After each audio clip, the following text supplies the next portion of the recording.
Alors, je vais répondre à une nouvelle question d'un abonné de Facebook parce que dorénavant, vous me posez des questions. Quel que soit le réseau où vous me posez la question, je fais une vidéo pour vous répondre parce que ça m'évite d'écrire et puis commencer à répondre à tout le monde, écrit, c'est compliqué. Donc, la question de cet abonné, suite à ma vidéo sur la date d'ancienneté sur la fiche de paye, donc sa question c'est: bonjour, j'ai une question. Durée dans l'entreprise, 2 mois de CDD avant le CDI. Mais mon ancienneté est comptée juste pour le temps du CDI. Est-ce que c'est normal? Sans rupture entre les deux contrats, j'ai enchaîné.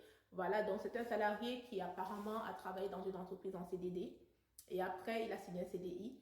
Mais sauf que l'entreprise a commencé à compter son ancienneté à partir de son contrat CDI et n'a pas repris son ancienneté en CDD. Et là, il me demande si c'est normal. Je dirais non, c'est pas normal.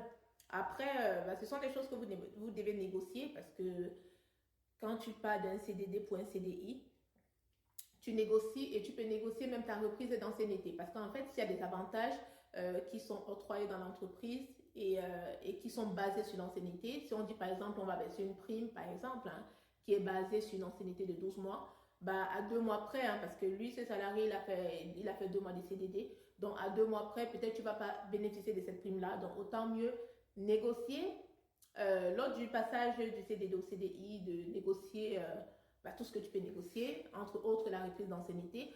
Parce que dans le même cas, j'ai un salarié que j'ai accompagné qui a travaillé pour une entreprise. Pour la même entreprise, il a travaillé dans un pays et l'entreprise l'a envoyé dans une de ses filiales en France. Il travaille dans un pays et l'entreprise l'a envoyé dans une de ses filiales en France.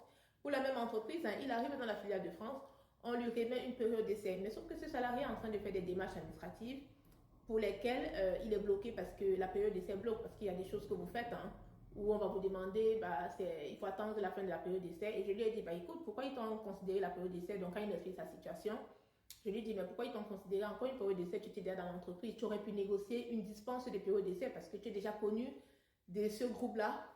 Tout simplement, tu aurais pu négocier, mais une fois de plus, comme les gens ne lisent pas leur contrat, il n'a pas lu, aujourd'hui il est bloqué. Je lui ai dit, il n'a qu'à demander une dispense de période d'essai si on peut le lui accorder ou sinon, il va attendre clairement et simplement la fin de la période d'essai. Donc, une fois de plus, mes vidéos, comme je le dis, je m'excuse, le but de mes vidéos, c'est de vous permettre d'être des salariés avisés, de prendre les bonnes décisions, de lire vos contrats avant de signer, bref, d'être des salariés avisés. Voilà. C'est pourquoi n'hésitez pas à partager mes vidéos, à les recommander pour que l'information que je passe profite à un maximum de personnes. Et je vous dis à très bientôt. Donc, toi, Boubacar Traoré, qui m'a posé cette question, j'espère que j'ai répondu à ta question. Donc, si c'est le cas, n'hésite pas à me laisser un petit message en commentaire de cette vidéo pour me confirmer que tout est OK pour toi. Et je te dis et je vous dis à très bientôt sur Joyce RH. Ciao, ciao!